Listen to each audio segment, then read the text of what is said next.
Hello dear students, welcome everybody.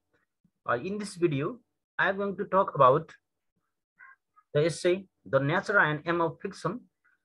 This subject matter belongs to B.Ed Fourth Year Major English Students.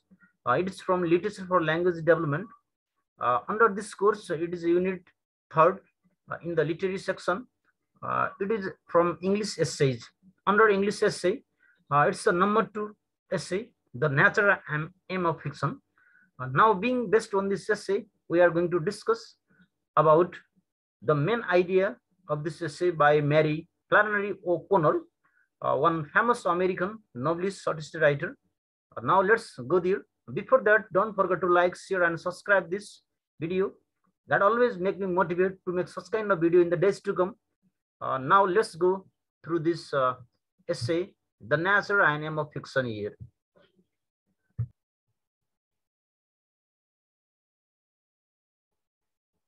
Well, students, आज हामीले चाहिँ मेरी फ्ल्यानरी ओकोनर द्वारा लेखिएको यो निबन्धको बारेमा चर्चा गर्न गइरहेका छौं। यसको शीर्षक रहेको छ the nature and aim of fiction. यहाँनिर एउटा फिक्सन, एउटा कथा, वाइल राइटिङ, हामी स्टोरी लेख्दै गर्दाखेरि स्टोरी लेख्नेको चाहिँ त्यसको प्रकृति कस्तो हुनुपर्छ, अनि राइटिङ गर्दाखेरि चाहिँ हामी स्टोरी राइटिङ गर्दाखेरि त्यसलाई हामी कुन एस्पेक्टलाई हामी फोकसिङ गर्नुपर्छ भन्ने कुराको बारेमा यो निबन्धमा चर्चा गरिएको छ। यो निबन्ध चाहिँ मेरी फ्ल्यानरी ओकोनर, जसको जन्म 1925 र डेथ चाहिँ 1964 रहेको छ। Was an American novelist, short story writer and essayist. उहाँ चाहिँ एउटा अमेरिकन निबन्धकार अनि उपन्यासकार अनि कथाकार हुनुहुन्छ, मेरी फ्ल्यानरी। She wrote 2 novels and 32 short stories as well as he has a number of reviews and commentaries. उहाँले चाहिँ विशेष गरेर चाहिँ 2 वटा उपन्यासहरू अनि 32 वटा चाहिँ शर्ट स्टोरीहरू अनि विभिन्न किसिमका रिभ्युजहरू अनि विभिन्न लेखहरू लेख्नु भएको छ।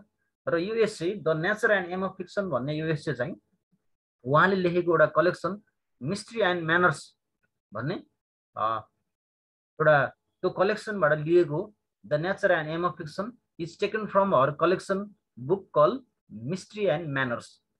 Especially in the essay your nature and aim of fiction भन्ने essay मा चाहिँ the writer talks about writing, story writings.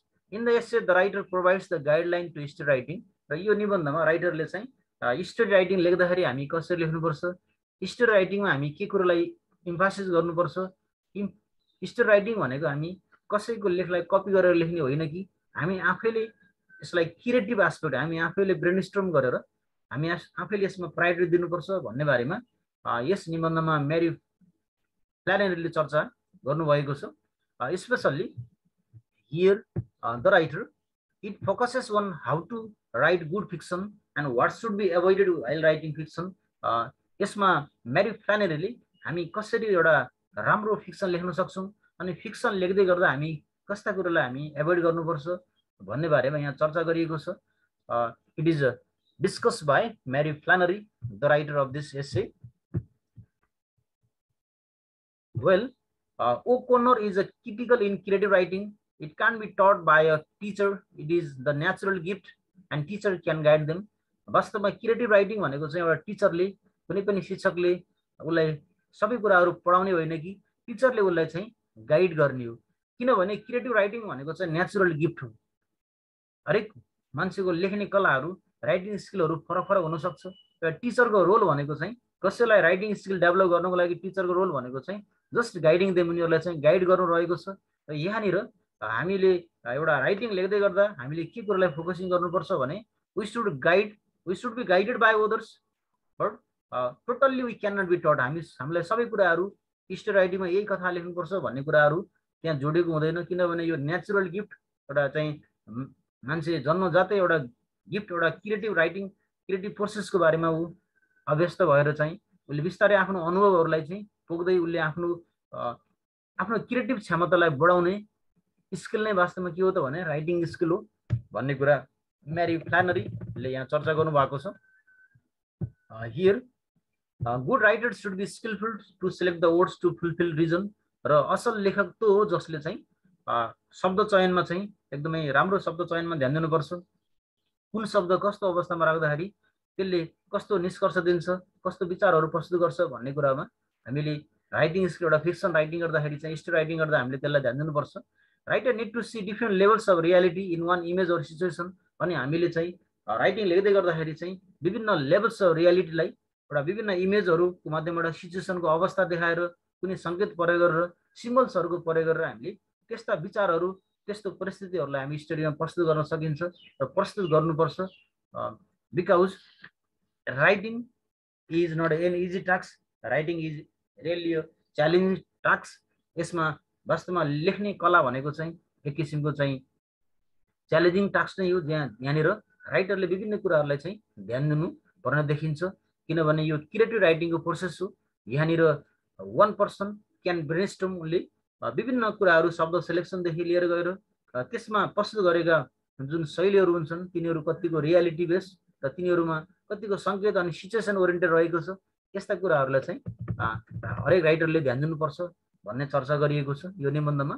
For ओकोनर, र यहाँनिर राइटरको लागि fiction is a narrative art. वास्तवमा फिक्सन राइटिङ भनेको एउटा संवादको कला हो, जहाँनिर राइटरले आफ्ना संवादका कुराहरूलाई प्रस्तुत गरेका हुन्छन् है। It relies heavily on the element of drama, किनभने फिक्सन भनेको एउटा एलिमेन्ट, एउटा ड्रामा नाटकको पनि एउटा तत्त्वभित्र पर्छ। Fiction writer needs to have analogical vision, र फिक्सन राइटरसँग के हुनुपर्छ भने एनालोजिकल एउटा कन्भर्सेसन गर्ने शैली, एउटा नेरेटिभ स्टाइल हुन जरुरी छ।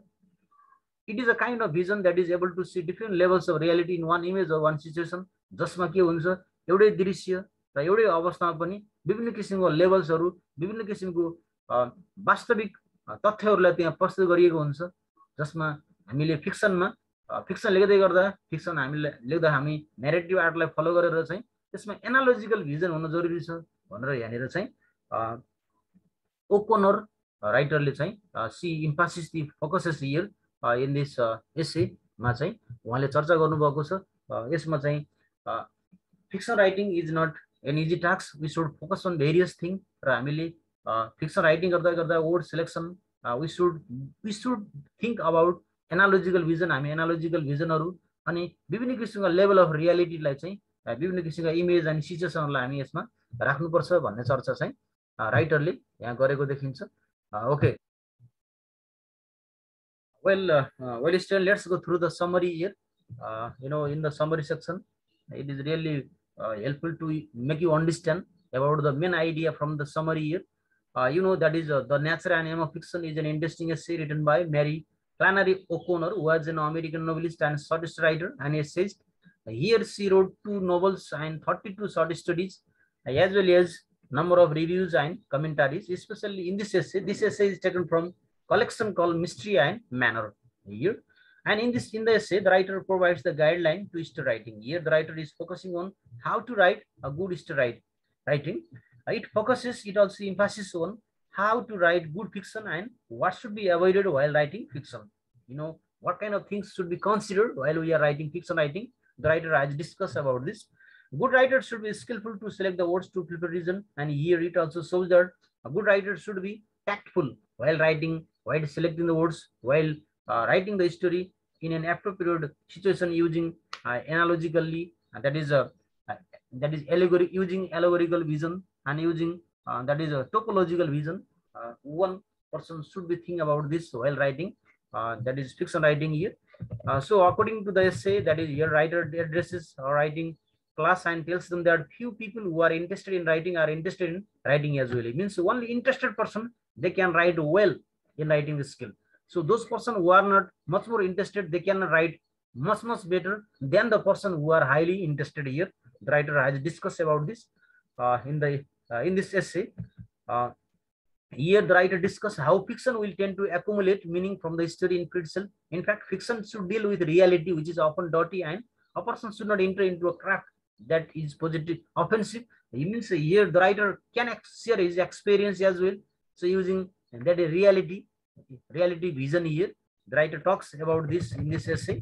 And similarly, the writer further argues that for the fiction writer himself, symbols are something he uses as a matter of course. And here the writer goes to discuss about symbols have an essential place, especially in the literary level of the story. Symbols play a very unique role, so that always attract the attention of the reader as well. That's why we should put symbol while writing fiction there. The writer's suggestion is that in this essay. Similarly, here the writer discuss that the medieval commenters on scripture found three kind of meaning in the literary level of the sacred text. That is three kind of meaning means here, three kind of vision here: allegorical vision, topological vision, and analogical vision. The writer talks about this here. Here the writer talks about learn to write as soon as while attracting the attention of the reader from the fiction here. So in this way, overall, the writer talks about how to write a good fiction and what should be avoided in writing fiction, and that is fiction writing is a creative writing task. It can be taught by the teacher. It is a natural gift, and teacher can guide them. And good writers should be tactful to select the words and fulfill the reason. So that is all about this essay that is titled "The Nature and Aim of Fiction" by Mary Flannery O'Connor. I hope students will get in concept here. If you have any confusion, you can ask there. Now, okay.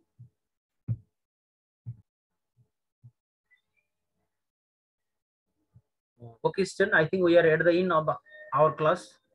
I hope you got the concept. You have understood the concept. If you have any confusion, you can comment there. Hope to meet you in our next class with another interesting essay, another interesting lesson. Till then, take care and goodbye.